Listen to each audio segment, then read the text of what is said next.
everybody, welcome back to Dinner and a Tip. Today we're actually going to do homemade mac and cheese on the Blackstone. And actually, if this works out, I'm going to actually try a lobster mac and cheese, which we'll see later. So I'm going to go ahead, this is 4 tablespoons of butter. We want to just set that on there and get that melted.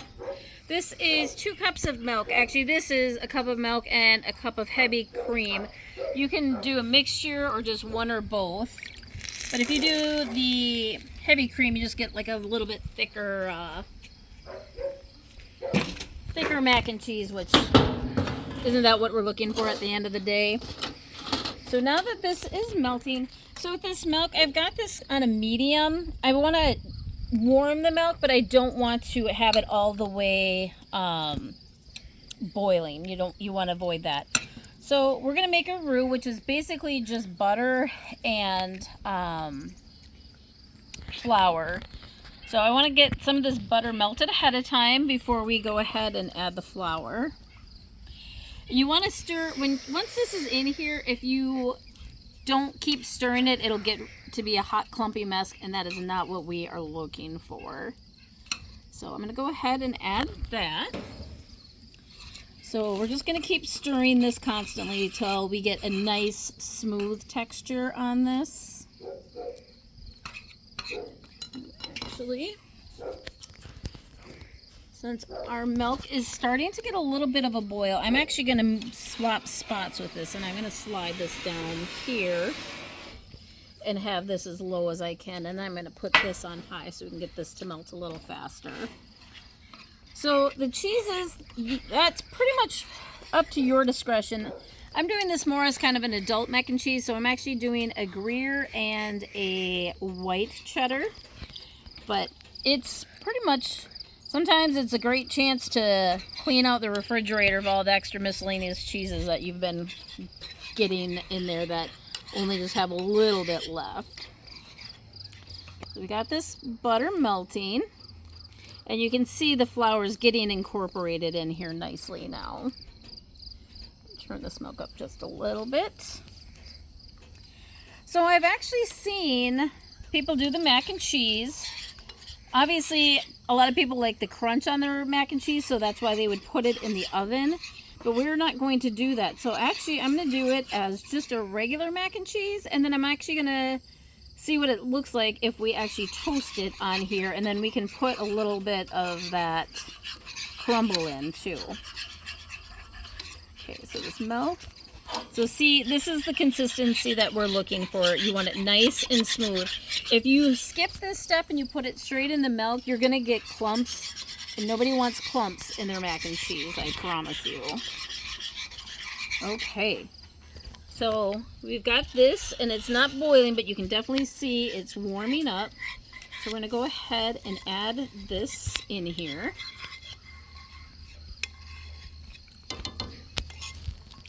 And next, I want to go ahead and get some salt and pepper. If you like other seasonings, you could do Italian, you could do like some hotter peppers. You've got all sorts of options, but we're just going to do this today. So we want to get this all mixed up, and this is actually going to help thicken up this milk, which is getting ready for our mac and cheese. So this is 3 cups of cheese. You can do whatever you want. This is the Gruyere, and this is, or no, I apologize, this is Gouda. I wanted Gruyere, but they didn't have it. So we're going to go ahead and put this in here. You're going to want to keep cooking this at a lower temperature because otherwise you're going to burn the cheese. And nobody wants their cheese burnt, their mac and cheese burnt. So what we're going to do is we're just going to go ahead and get this melted before we put in our pasta. You want to have a nice good cheese sauce before you get started.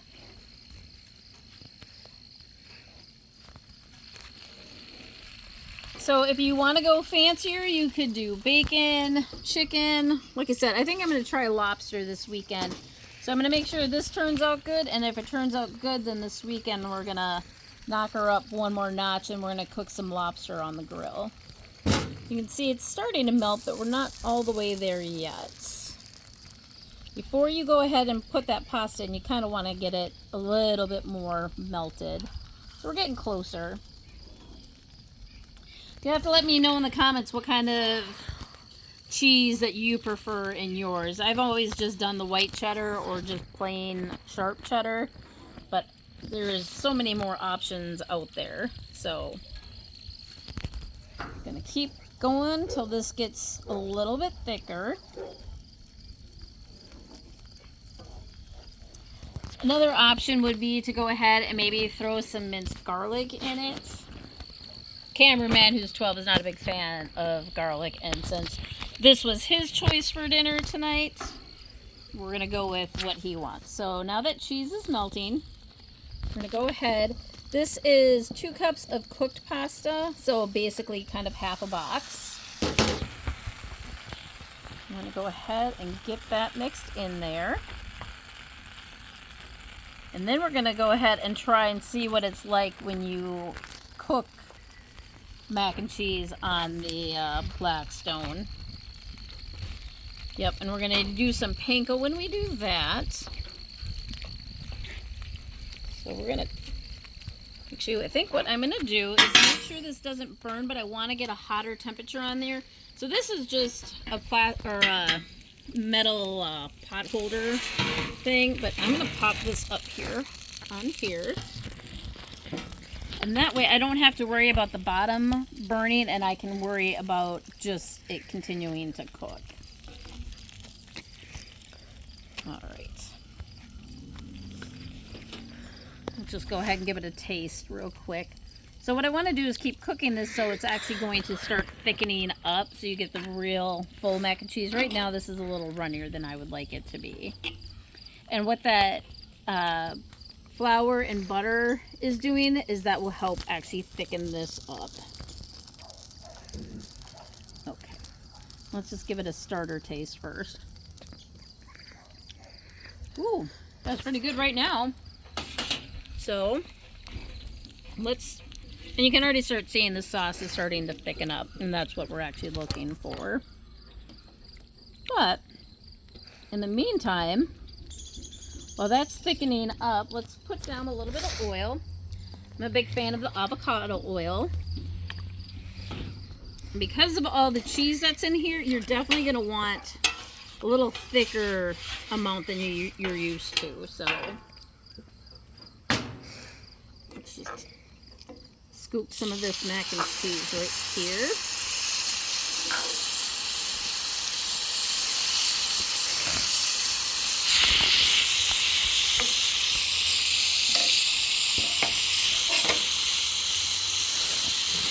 And you know what? While this is warming up, let's just go ahead and cover this real quick.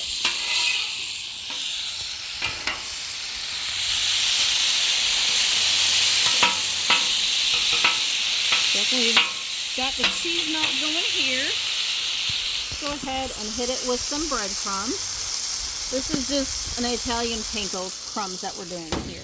So, and again, this one I'm going to drop the heat down because I don't want this cheese to burn, but I do want that panko to get crispy. Ooh, that's actually looking pretty good. Got a couple of chunks of like cheese that came down too hot, so we're just gonna swoosh that off to the side.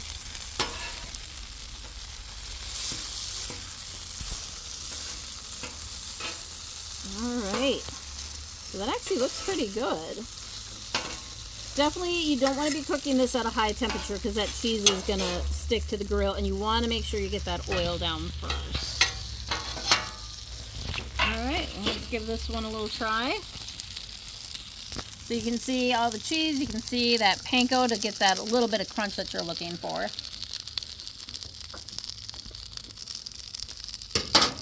I can't say I've ever actually had grilled macaroni and cheese, but I actually kind of like that. Saves the step of putting it in the oven. Let's go ahead and, since this is done, let's go ahead and throw this on a plate real quick because once it's done, you don't want it to burn anymore. So that's going to be good with maybe a side of chicken. Like I said, go ahead and throw some bacon on that.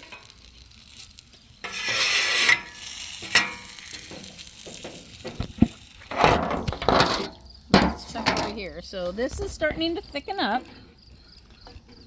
And actually, you know what I think I might do? I think I might go grab a little bit more cheese and let this set up so it thickens up a little bit more. So hang on real quick and we'll be right back to check on it. When? All right, we're coming back. You can definitely see this is thickening up. So I think mainly when you put it in the oven, it'll take the time to thicken up, but I think I'm gonna stick a little bit more cheese. So this is probably another half cup of the Gouda. And for fun, we'll throw in a little sharp cheddar cheese. This will also help in thicken the process first. So